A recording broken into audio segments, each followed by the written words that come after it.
کئی مکانات، ان کے کئی طرح کی تجارتیں، کئی طرح کے بزنس، ہم دعا کرتے ہیں کہ اللہ مزید برکت دے، مزید ترقی دے. لیکن میں یہ پوچھنا چاہ رہا ہوں، یہ عرض کرنا چاہ رہا ہوں کہ اس مال کا کیا فائدہ جو مال دین کی خدمت کے لیے صرف نہ ہو. آپ ایک ذمہ دار ہیں، آپ کے ماتحت ایک امام ہے اور آپ کے محلے کا امام ہے، یہی شہر کا امام ہے، مقامی امام ہے، اور ایسا نہیں کہ وہ خدمت انجام دینے میں سستی کرتا ہو، نہیں، انتہائی درجے کے خلوص کے ساتھ، محبتوں کے ساتھ بڑھ چڑھ کر دین کی خدمت کرنے میں وہ پیش رہتا ہے. لیکن افسوس، مالی امداد کرنا تو دور کی بات، مالی مدد کرنا تو دور کی بات، بھائی ایک انسانیت کے تقاضے کے تحت ہی کم سے کم یہ ہوتا کہ پوچھ لیے تھے کہ حضرت کیسے ہیں، کیا ہیں. لیکن نہیں، افسوس ہے اس بات پر. یہ ہے ہماری سخت دلی، تنگ دلی. ایک امام وہ ہوتا ہے جس کی ابتدا میں آپ اپنی عبادتوں کا تحفہ اور نذرانہ اللہ کی بارگاہ میں بھیج رہے ہوتے ہیں. سوچئے ذرا، اپنی عبادتوں کا تحفہ، اپنے سجدوں کے نذرانے، اپنے رکوع کے نذرانے، اپنے قیام کے نذرانے، جس امام کی وکالت میں ایک امام کو وکیل بنا کر، ایک امام کو اپنا پیشوا مان کر نماز کی حالت میں جو عبادت کا تحفہ مولا کی بارگاہ میں پیش کر رہے ہیں، اس کے ساتھ آپ کا یہ سلوک ہے. انتہائی درجے کا افسوس ہے اس بات پر. عزیزان گرامی، آج ہماری قوم کی تباہی کی ایک سب سے بڑی وجہ یہ بھی ہے کہ ہماری قوم نے علماء کا احترام کرنا چھوڑ دیا ہے. میں یہ ضرور کہوں گا کہ علماء کا احترام در حقیقت دین کا احترام ہے. علماء کی تعظیم در حقیقت دین کی تعظیم ہے. علماء سے محبت در حقیقت حضور اکرم علیہ السلام سے محبت ہے. یہ میں نہیں، مصطفیٰ جان رحمت نے خود ارشاد فرمایا، من صافح عالما فکأنما صافحنی، من زار عالما فکأنما زارنی. آقا علیہ السلام ارشاد فرما رہے ہیں کہ جس نے کسی عالم سے مصافحہ کیا، اس نے حقیقت میں عالم سے مصافحہ نہیں کیا بلکہ مجھ سے مصافحہ کیا. جس نے کسی عالم دین کی زیارت کی، اس نے اس عالم کی زیارت نہیں کی، حقیقت میں اس نے میری زیارت کی. یہ علماء ہیں جن کے تعلق سے مولا تعالیٰ ارشاد فرماتا ہے، قل هل يستوي الذين يعلمون والذين لا يعلمون، کہ مصطفیٰ آپ ارشاد فرمائیے، آپ اپنی امت کو سمجھا دیجئے کہ علم والے اور بے علم یہ دونوں برابر ہو سکتے ہیں کیا؟ یہ دونوں برابر نہیں ہو سکتے. کون کہہ رہا ہے؟ اللہ وحدہ لا شریک یہ اعلان کر رہا ہے کہ ایک عالم اور ایک غیر عالم دونوں برابر نہیں ہو سکتے.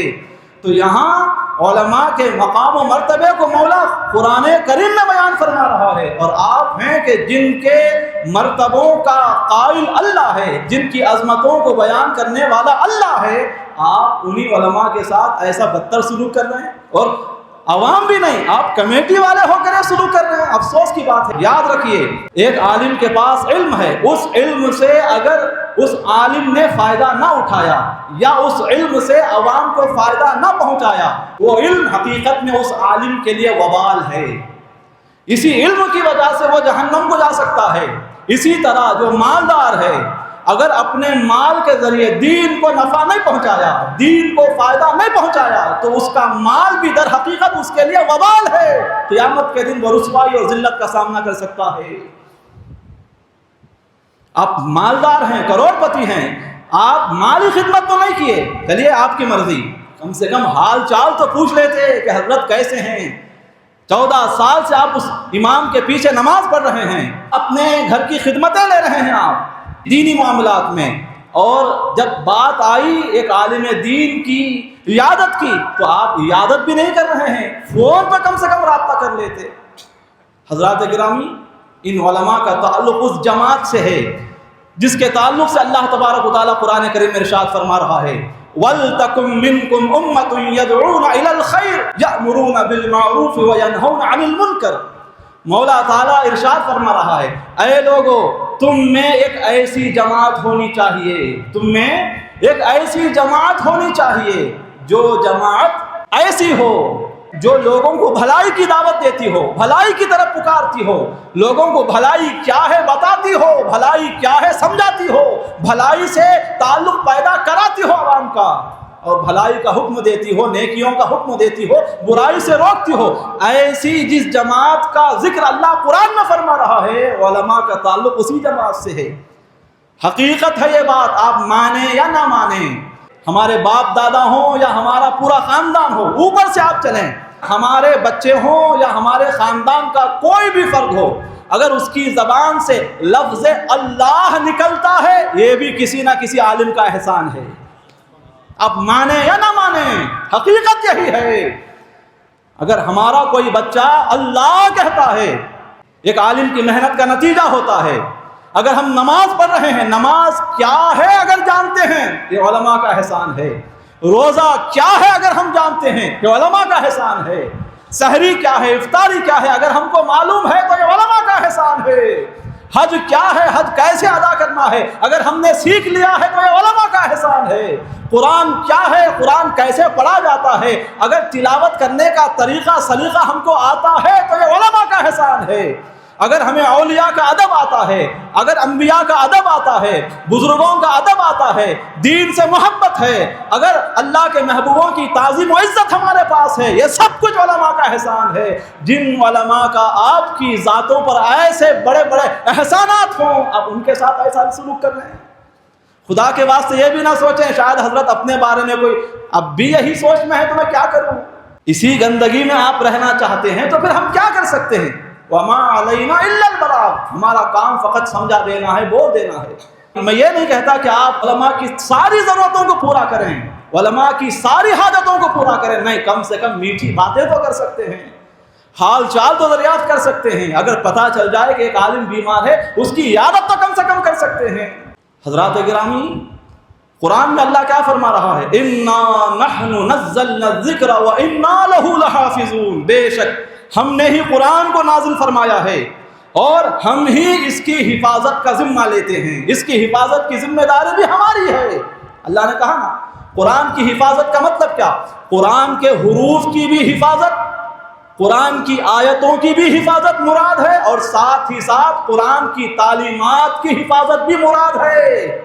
قرآن میں جو تعلیمات ہیں، قرآن میں جو دین ہے، قرآن میں جو اسلام ہے، قرآن میں جو اچھائیاں ہیں، قرآن میں جو مولا رب العزت کا جو پیغام ہے، اس کی حفاظت بھی مراد ہے۔ فرما رہا ہے کہ دین کو عطا کرنا بھی ہمارا کام ہے، دین کی حفاظت بھی ہمارا ہی کام ہے۔ گویا اللہ یہ فرما رہا ہے، اللہ تعالیٰ اپنے قرآن کی حفاظت، اپنے دین کی حفاظت، اپنے اسلام کی حفاظت کا ذریعہ جن کو بنایا ہے انہی کو علماء کہا جاتا ہے۔ تو وہ علماء جن کو اللہ نے اپنے دین کی حفاظت کے لیے منتخب کیا ہوا ہے، چن لیا ہے، ان کے ساتھ آپ کا ایسا ایک ناروا سلوک ہے، ایسی سنگ دلی اگر ہم پر تباہی نہیں آئے گی، اگر ہم برباد نہیں ہوں گے، اگر نئے نئے فتنے سر نہیں اٹھائیں گے تو پھر کیا ہوگا؟ خدا فیصلہ کیجیے۔ انتہائی درجے کا افسوس ہوا یہ سن کر جب انہوں نے کہا کہ ایک فون کال تک نہیں آیا پوری کمیٹی کے ایک ممبر سے بھی۔ ایسا سلوک کم سے کم علماء کے ساتھ نہ کیجیے، کیونکہ علماء ہی ہیں۔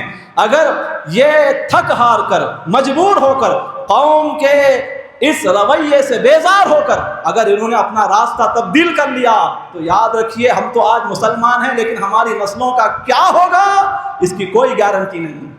آج کئی علماء ہم جانتے ہیں انہوں نے اس لائن کو اس لیے چھوڑا کیونکہ قوم کا ان کے ساتھ ناروا سلوک رہا ہے، قوم نے ان کے ساتھ انتہائی درجے کی زیادتی کی ہے۔ اس وجہ سے بھی کئی علماء اس لائن کو چھوڑ کر اب دنیا داری میں کود پڑے ہیں۔ ان سے محبت کیجیے، کیونکہ ان سے محبت کرنا در حقیقت دین و اسلام سے محبت کرنا ہے۔